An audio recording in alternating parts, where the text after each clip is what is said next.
They held me in a house over by McKinley Park, and I slept in a back room. There was bars on the windows. I slept on a dirty mattress. I was not allowed to leave unless they took me out, and when they took me out, they would make the deal, and somehow they would make the deal to where the person would have to bring me back to where they picked me up. And it always worked. They always brought me back.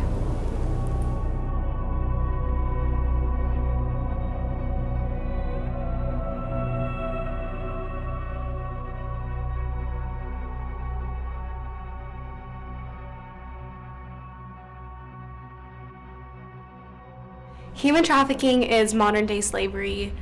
It's something that I find hard to define. It's something that's so close to home. It happens in Oklahoma City, it happens in Dallas, it happens in Houston. The location of Oklahoma makes it a prime place for girls to be trafficked because of the intersections of the highways running north to south and east to west. We've got a lot of vulnerable girls, and if I'm a bad guy looking for vulnerable girls, where am I going to go? And so Oklahoma and Arkansas become known as the recruitment states. And so I think that's what makes Oklahoma such a high target for traffickers, is the vulnerability of our young girls. My name is Samantha. At age 14, I ran away from home the first time, and my parents decided to put me in inpatient counseling, thinking maybe it would help. Met up with a girl that I had known in foster care. We leave one day, and she takes me to her sister who lives in Oklahoma City, where she is involved with the Crips gang, and they leave me with them. And that's how it started. You take a young girl who's going through her early teenage years. It's an awkward stage in life. You know, parents at home are being mom and dad, and they're trying to mold you into a fine young adult, and they're telling you a lot of things you don't like and that you don't necessarily want to hear. And then you've got this beautiful man, usually older, an older teen, 17, 18, maybe even younger. These human traffickers, they don't look like the boogeyman. They're not scary individuals who look mean or that will beat them up. They're in three-piece suits. They're beautiful. They will treat you like a queen until your guard is down. The younger they are, the more trusting they are, the more moldable they are, and the more manipulated they are. These girls are being forced into the sex industry, and they don't keep their money. Someone else controls every move that you make. They control your body. They control who has access to your body. They literally control whether you eat, what you drink, where you sleep. If you get to take a shower, they control everything. That's the difference between prostitution and being prostituted. There's no choice. The very first time it happened, I was taken to Clausen Motel, and I can remember what he looks like. I can remember everything about him. And he said, "You're so young. Why are you doing this?" And my thought was, my God, I'm not doing this. You know, you bought me. You bought me. How am I doing this? Within the next year or two, human trafficking will be the #1 most profitable way criminals are making money. It's a $32 billion a year industry. They put me in a car, and I can remember everything about it. It was a blue car. The guy reaches over and puts his hand on my leg, and during that moment, I knew that he was going to kill me. Everything within me, I could feel it. We had pulled up to a stoplight, and I reached down and grabbed the handle when he took off, and I jumped out because he turned right, and I took off running, and that was how I was able to get away. My first thoughts after getting away were how I was going to stay away, how was I going to take care of myself, what was I going to do to survive.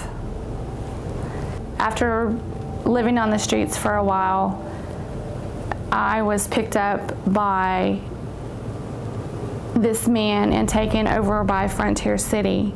And he got me a motel room, and he said, I don't want anything from you. I'm just going to give you a place to stay, but here's a phone number that I want you to call. They call a lady that had a brothel here in the city and tried to get me into the brothel. But when I talked to her, she said, how old are you? I said, I'm 17. She said, I'm not taking you. You're too young. You're too young. And I remember just being shocked. I couldn't believe it. It was a disbelief that this happened here, which is, I think, a common reaction for a lot of people because it is so dark and it is hard to look at. It's not something you can just ignore once you know about. It's definitely something that, it should shock you, and it's something that is a big deal, and it's bigger than us.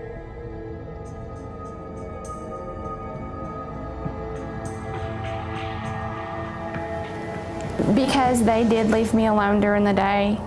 At one point, I was just like, I'm tired, and I'm ready to just have this all over with. I'm ready for it to be over with. I called the guy that I had been dating before when I was in foster care, and he came and picked me up and took me to DHS. They didn't do anything. They didn't do anything. And I aged out. I graduated high school miraculously. I don't know how. I graduated high school and started, trying to make a life.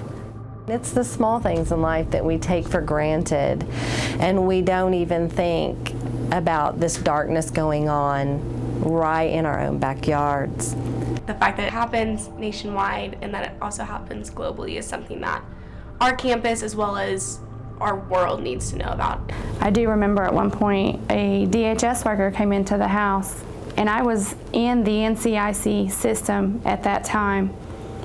She just looked at me and didn't even ask me any questions. Looking the way I looked, you would think that she would stop and ask questions, but she just looked at me and went on. So, I mean, that could have been the end of it right there, but it wasn't.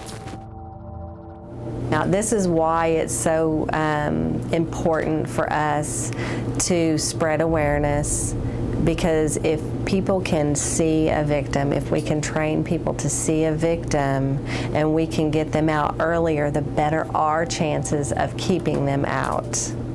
If you were to go to the police, what are they going to say?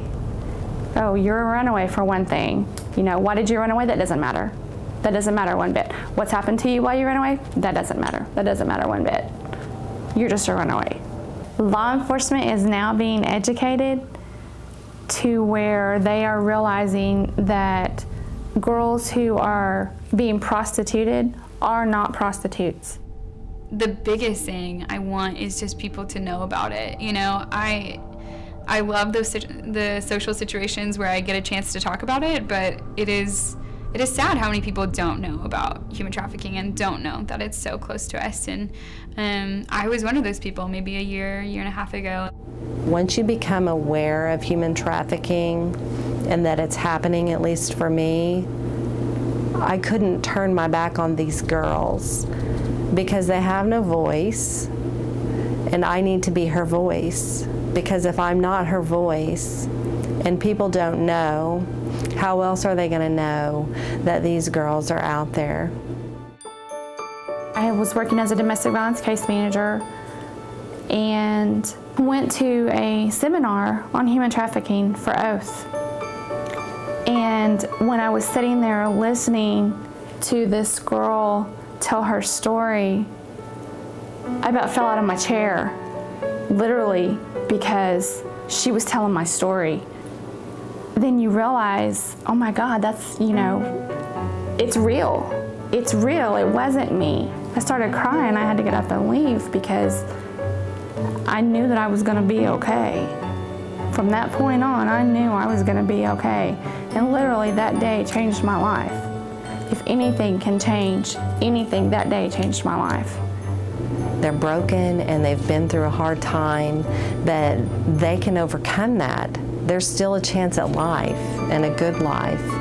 And that keeps me going every day. If it wasn't for those programs and those organizations, I wouldn't be where I'm at now.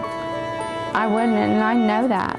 I'll never be healed, but I'm healing. I'm hopeful that there's going to be a girl someday that I'm going to make a difference for, that I'm going to be, okay, you know, I helped her, and she's going to look back and go, that girl helped me, I'm going to help somebody else. And then that girl's going to help somebody else. These are the very stories that inspire me and why I keep going, putting one foot in front of the other day by day to reach the next survivor and give her hope as well.